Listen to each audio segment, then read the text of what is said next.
Hi there, and welcome to this week's Career Insights session. So this week is National Work-Life Week, which I think is a relatively new week.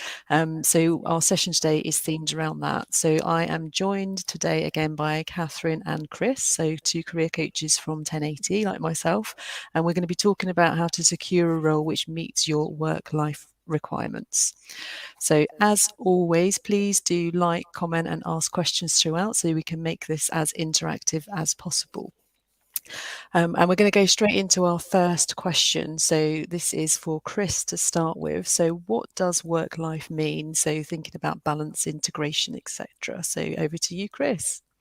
Yeah, hi everybody. So work-life balance. Well, that's an interesting one because I keep seeing things kind of trying to get rid of the term work-life balance, and it's more around just having a life that works, and work is a part of that life, and trying to stop making that separation between almost like a work versus life. And really, to me, what it means is that we're happy and fulfilled in every aspect of your life, and that you are looking after yourself and have the time and space to pursue things to both grow as a person and also recharge yourself. Because if you're not at your best, then you're hardly going to bring that to your work situation. And I think more and more, especially in the last 18 months, we've become increasingly aware of the need to look at ourselves as a whole person, not just an employee. We're also maybe a parent or a sibling or a friend, and all those roles are quite important to get in balance in our life. Excellent. Katherine, anything to add to that? Yeah, I would agree very much. I think you hear the term integration more now rather than work-life balance, trying to explain the fact that it isn't work on one side and life on the other, but actually they are all intertwined, and therefore looking at it as a whole is really important. I know in the past it used to be said that we would leave ourselves at the door as we walked into the office, and more and more now it's about bringing our authentic selves to both work and life. So they are really intertwined, and it's really important to be aware of that and think about the choices that are right for you, and that will be really individual for each of us.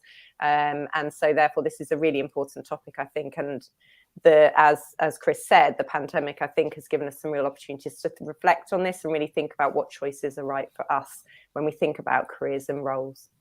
Yeah, absolutely. And we were talking yesterday as well about the fact that it might be that your work isn't the thing that satisfies all of those needs. So it's kind of having that conscious in your mind that when you're looking for a role. So it might be that you really want to work with a team, but you can't get that through this work for whatever reason. And maybe you do some volunteering, and that's where you get that part of the work from. So yeah, like you say, it's looking at that whole picture, isn't it? Not just the job or the career that you're in. Definitely. Mm-hmm. Okay, so why is there a need for a National Work-Life Week? So, Kris, do you want to take that one?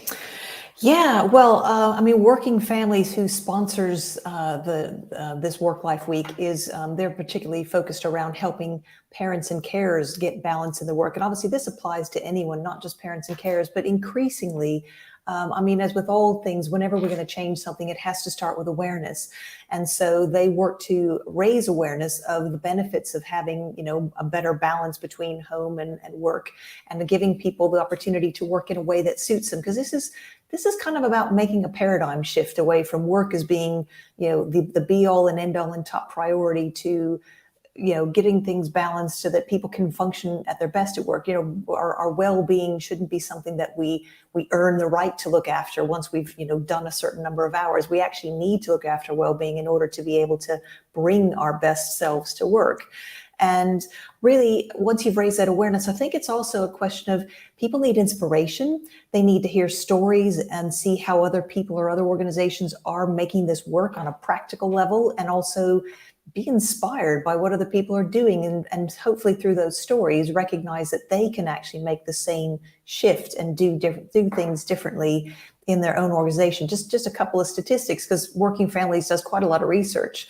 And interesting, just to illustrate the need for this, is that they found recently in some research that 38% of people in their survey felt that people who worked the longest hours were the most respected by senior leaders in their organization, and 44% of them felt that the senior leaders weren't really a good role model for work-life balance. So that shows that perhaps we've got a ways to go.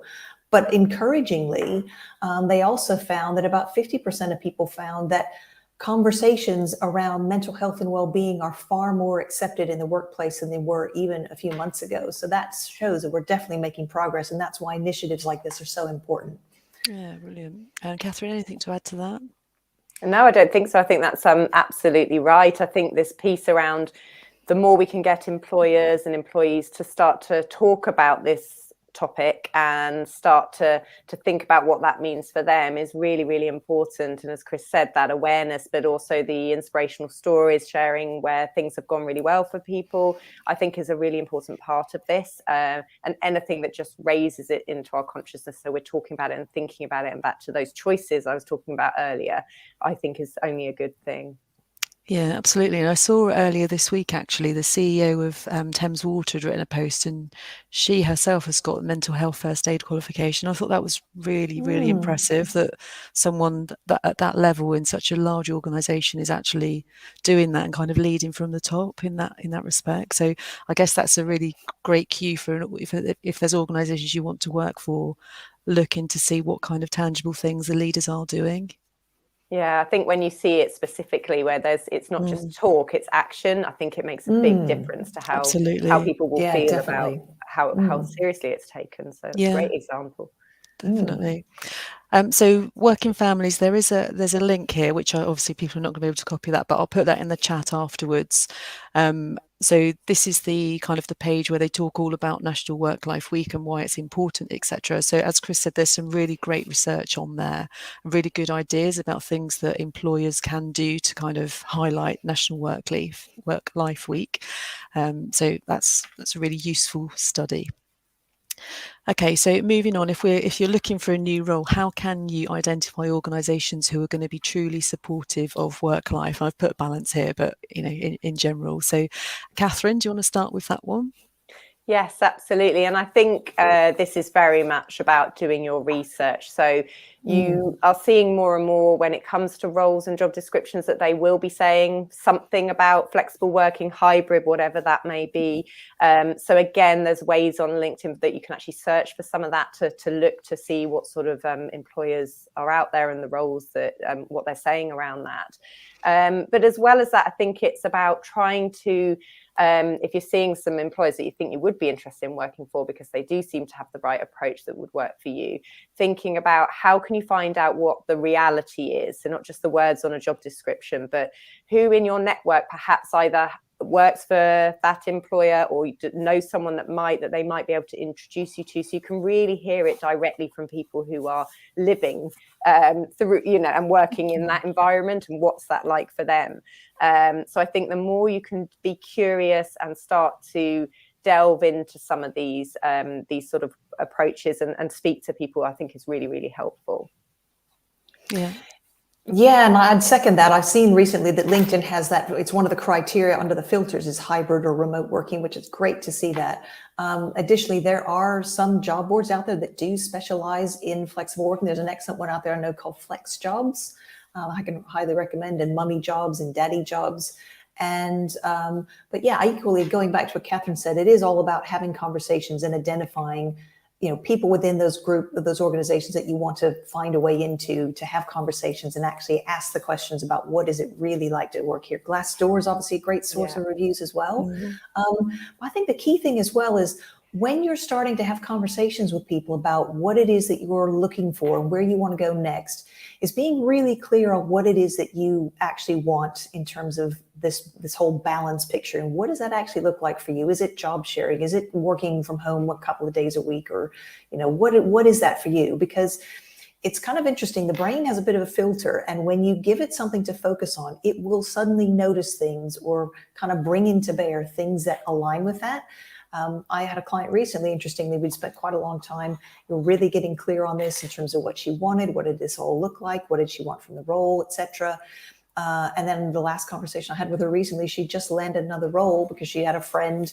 And of course, timing did play into this a little bit. However, she'd been really clear in terms of what she was looking for. And interestingly, the role that she's just taken on is ticking all those boxes that we defined when we had our initial conversations, which is very exciting. So I'd really encourage you to get clear on what it is that you really want, and be clear when you're telling other people what that looks like, because you just don't know where that's going to go.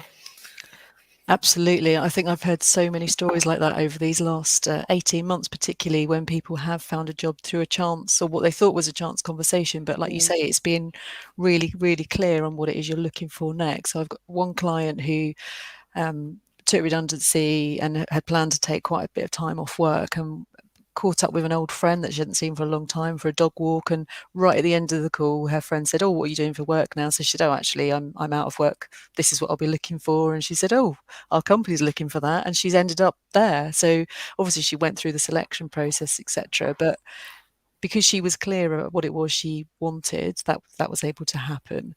And also, you mentioned job share, Kris. So I've got a friend who wanted part-time, but the role was a full-time role. So she actually identified someone that she could work with as a job share, and they applied to the role as a pair. Went through the whole process and got the job. That was at Microsoft. So definitely, it really, really pays to be clear about what you're looking for and come up with solutions that are going to help the employer as well, because I think they've got a great deal out of it. They've got, two experts. Everyone's happy. Yeah, they're great examples, I think.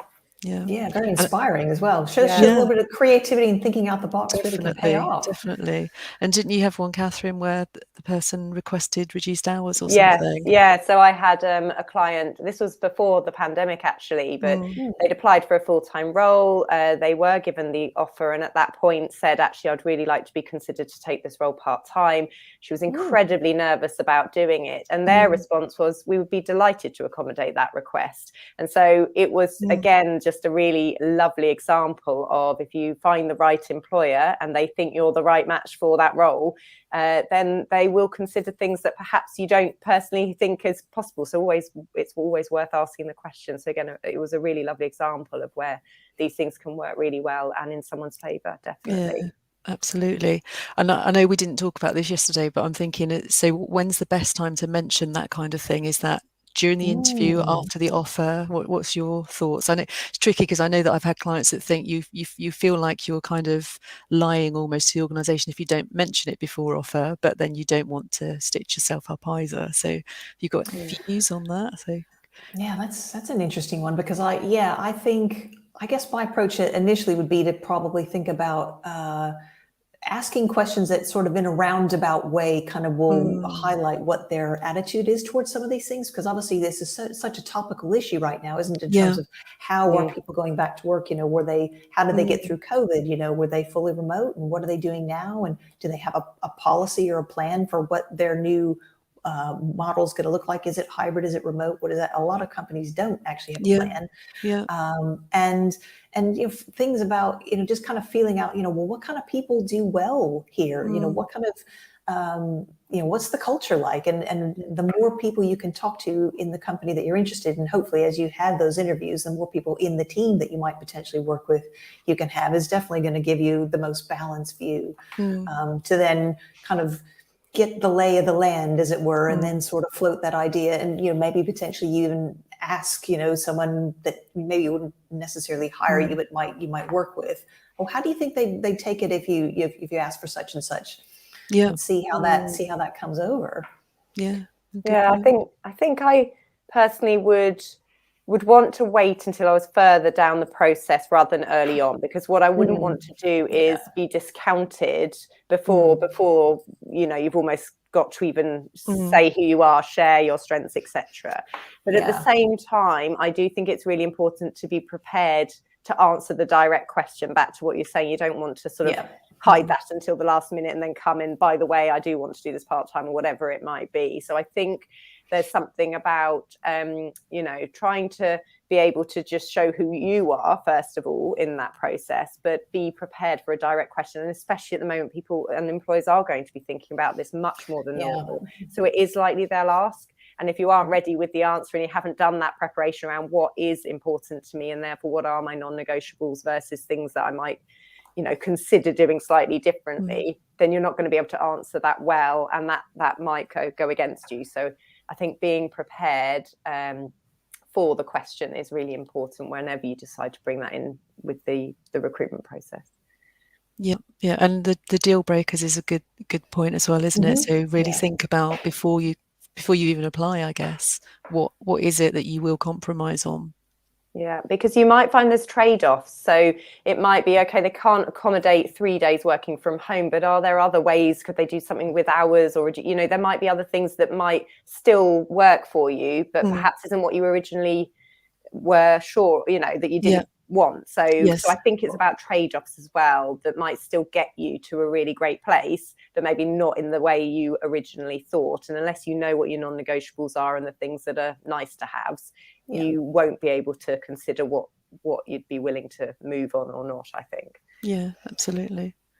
Yeah. Well, I'd agree with all of that and say, yes, obviously you need to know what it is that is, you know, because obviously there's that, it's kind of that delicate balance, isn't it, of having enough of an opportunity to get yourself in there and find out about the role and show them why you'd be great for it. Because obviously once they're sold on you, that's always the strongest position to negotiate anything from. Yeah. And equally, it's not wasting time if you know something up front is going to be an absolute no-no or the deal breaker. You go, right, okay, if I can't get this, then it's just not going to work. Then really, it's better to know some of that up front, really, so that it doesn't waste everybody's time. Yeah, really true, really true. Yeah, we were talking yesterday about an exercise that we all used to use and some of us still use with clients, which is called the Wheel of Life. And I think you can probably get it from anywhere on the internet if you want to have a look, but it's quite good because it asks you different questions. I think there are 8 elements from memory that come back and give you a view of what your ideal work-life situation would be and what it actually is now. I think that's a really useful exercise to do. I agree. And I think the thing that's really nice is it's as simple as drawing a circle and then doing the segments in terms of what's important to you. Is that career progression? Is that time with the family? Is, you know, it's financial, all of those things. So it's life with work involved, you know, as a segment of that. But as a circle, there's only a certain amount of space that you can use. So you need to think about, right, okay, if I really want to focus on career progression and therefore I'm going to spend more time on that, what again are the trade-offs there? So it really helps you think about your life as a whole with work as part of it. So I would really encourage people to look that up. I think it's a really helpful tool personally. Yeah, I use that tool a lot with people, especially people that are trying to figure out, you know, what is it that they want to do next, or and what work-life balance. I don't think there's a single client I've coached that doesn't want to have a healthy balance between what they do something they love at a company they love with values that they agree with, and obviously still have time for friends and family and a life, you know, alongside of this. And yeah, it's a great way. It's a great tool to just help you get clear on, you know, what's kind of the 10 out of 10 for that area. And then I do some other things with it where I get people to look at their values in that area. You know, what values would you need to be meeting to be happy with this? Or, you know, what are 2 or 3 things that you can do to move this forward? And it really does give you a nice little visual map, you know, as you try and scale it to go, oh, how, you know, on a scale of 1 to 10, how is this bit working? And then you can really see it visually. And a lot of people really do like that and get a lot of value from it. And it gives you a focus. So highly recommend that as a great tool. Yeah, definitely. And the other thing on it as well is, but it's going to change throughout your career. Those segments, which ones are bigger, isn't it? So early on in your career, the finance part might have a huge section because you need to live and you need to pay your rent and all of that. But actually, later on, when you're more established, that may shrink quite a lot, and that's not what's important to you anymore. And we're definitely finding that with clients at the moment, that lots of our kind of more senior clients are looking to change how they work. I've got an example of a sales director that's now become a teaching assistant. So it's really, really definitely happening a lot these days. Okay, so in terms of interview, so going back to some of these work-life conversations, so how do you go about starting these conversations at interview? So Katherine, do you want to start with that one? Yeah, I think we were starting to touch on this just before, weren't we? So I think it is a really great opportunity to just do some feeler questions to understand a bit more about what the culture's like. So, you know, there's always a bit at the end around, have you any questions for us? These are great questions to be talking about. And it will give you a real sense of whether that's going to fit with your aspirations as well. So it's a really nice way of being curious, but also getting a bit more of a sense of what that might be like. So definitely don't shy away from asking those questions. We've already said it's something that's very much in the forefront of people's minds at the moment. So they'll expect those sort of questions. So, you know, use it as that opportunity to find out a bit more. And then that sort of will lead to more conversation around it, I'm sure. Yeah. Anything you'd add, Kris? Yeah, I think one thing that just occurred to me really, and you could do this at any point. This starts to touch a little bit on negotiation, but when it is that you're talking about what it is that you want, when you feel like you're in a position that you want to say, well, I'm looking for a position where I can, work from home 2 days a week, or whatever it is, or start at this time and finish at this time. It's just say what you want and just let it land and leave some silence there, and don't immediately feel like you have to justify it, explain it. Just let it sit there and let the other person just kind of process that and take that in, and then just let them come back with whatever they're going to say. Because I think sometimes we can almost talk ourselves out of it by trying to, kind of justify it, and like we're asking for a favor. And it's like, what you're asking for is something that everybody else is asking for out there. And people are really prepared to vote with their feet right now. And employers need to listen to what employees want from work in terms of, how we work and where we work and when we work. And so I would just say, be brave, just let it land, and don't be afraid of silence. It's a bit like if you were going to sell something and you name your price and then you just shut up and you just let them come back to you. And I'd say it's the same thing. And just try that technique and see how that works for you. Yeah, that's a really good tip. It is, yeah. Very good. Okay, so that's good. So in terms of what kind of things might you be able to negotiate? So we were talking about this yesterday, so we've got a few things here. So flexible working, home working, health and fitness benefits, sabbaticals, no fixed hours, job share. So how would you kind of start with this sort of negotiation process? So Katherine, do you want to start? Yeah, I think firstly, there's probably a load more that we haven't even got on that list that we don't even know about, because we're all trying to test this as we go, aren't we? And so I think there'll be more and more things that have become part of this sort of flexible working work-life banner as we go. So I hear of people doing 9-day fortnights, compressed hours. There's all sorts of things that are part of that. So first of all, I'd say this won't be an exhaustive list, and there'll be many more of them. I do think things like a job share is a great one to consider. I did a job share when I worked in corporate life, and it was fantastic. It enabled me to work part-time, but know on the days when I wasn't in, that my job share was picking it up and running with it. And it was absolutely fantastic. And actually, interestingly, because I know you said how you had a client, Sarah, who actually they came together and applied for those roles. I think if you ever are in that position, thinking about who might be suitable to work with is really important, because ideally you'd have someone who is very different to you in some way, because then you can become more than the sum of your parts in terms of bringing your strengths together. And as long as you have similar values and work ethos in how you like to work together, I think that can work really well. We had really complementary skills, and I think that's what made it such a great team, actually.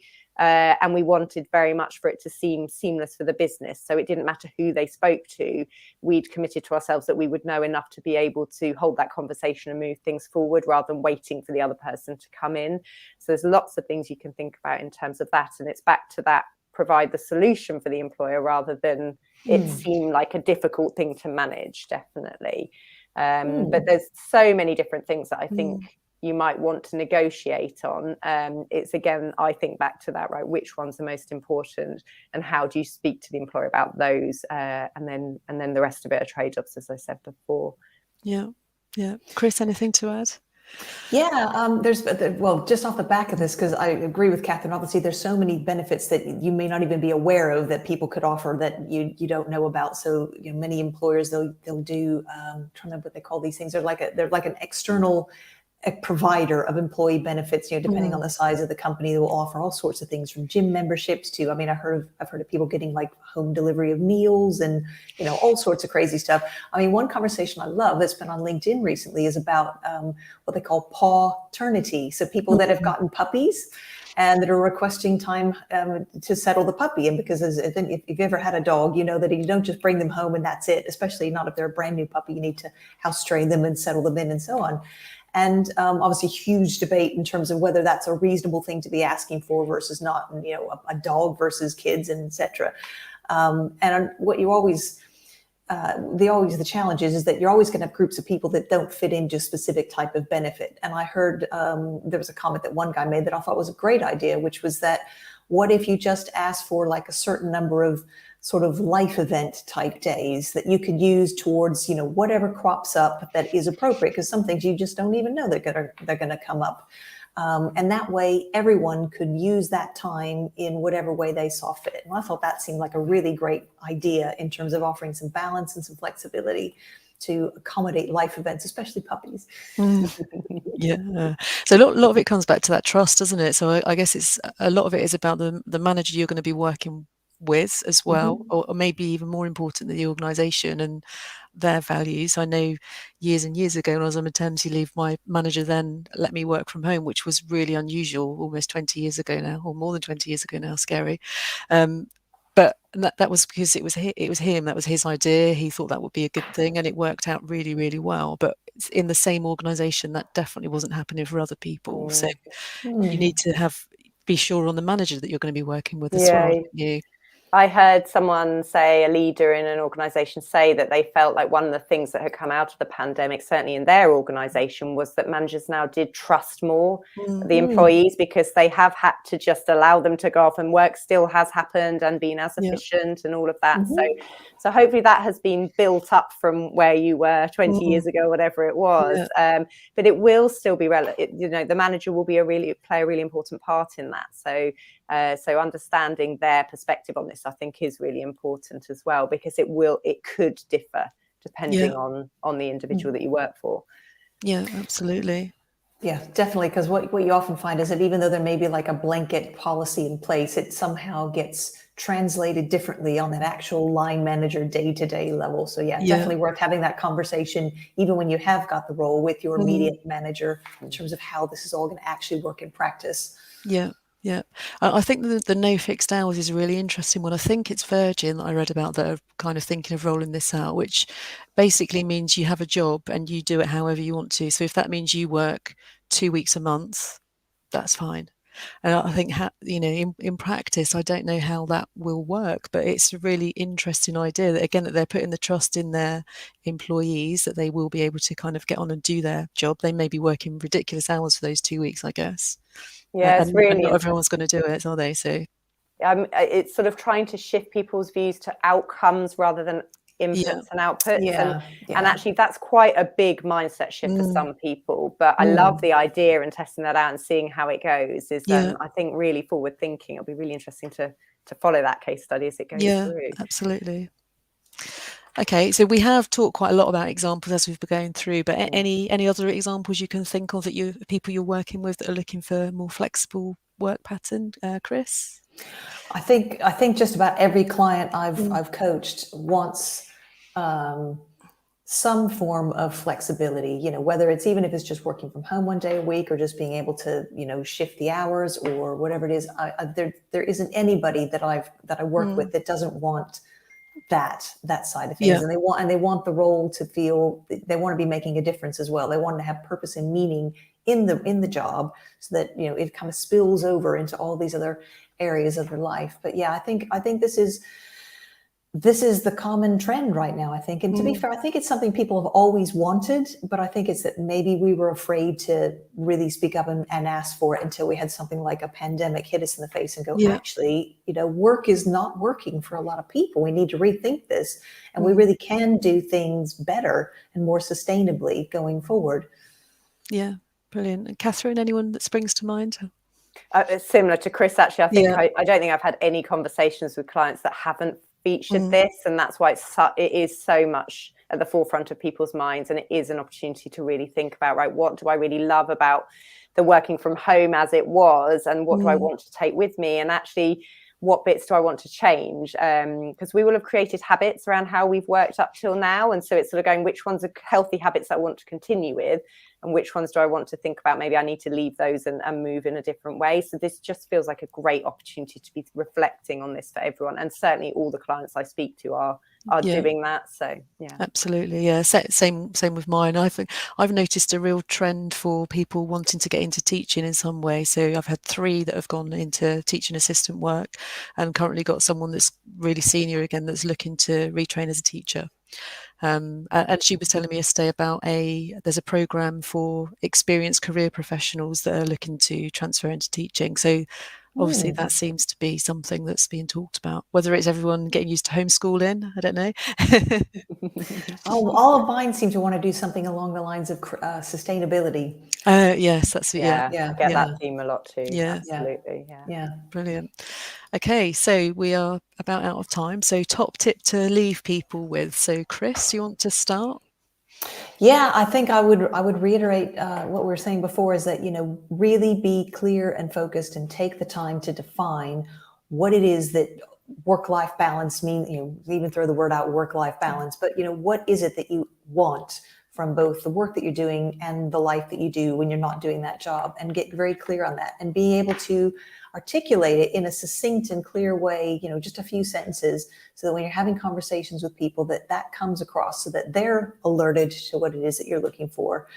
And also I think you're going to be more likely to suddenly find things that come in. Just try it. I promise you it works.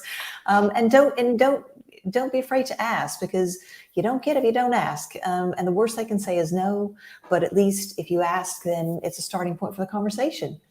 Brilliant. So a few tips in there. So Katherine, anything to add as your top tip? Yes, I was going to say similar actually. The other thing I would add is just if you get to the stage of interview, really use that as an opportunity to be curious and really get to understand what flexible working, hybrid working, whatever word they might be using, means to them and that individual, so you can get really clear on whether that's a culture that you think would fit with you. I think that's the other thing I would leave with as a top tip.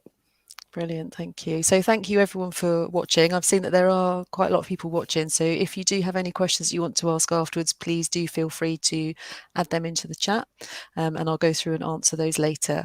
So next week I'm back again talking with David Meller and Trevor Meriden, and it's about winning business when self-employed. So we had a session on this a few weeks ago now, and really ran out of time, so there's lots more to talk about there, so looking forward to seeing that one. So thanks again for joining. So thanks, Katherine. Thanks, Kris. And see you soon. Great. Bye. Thanks so much. Cheers. Bye. Okay. Bye.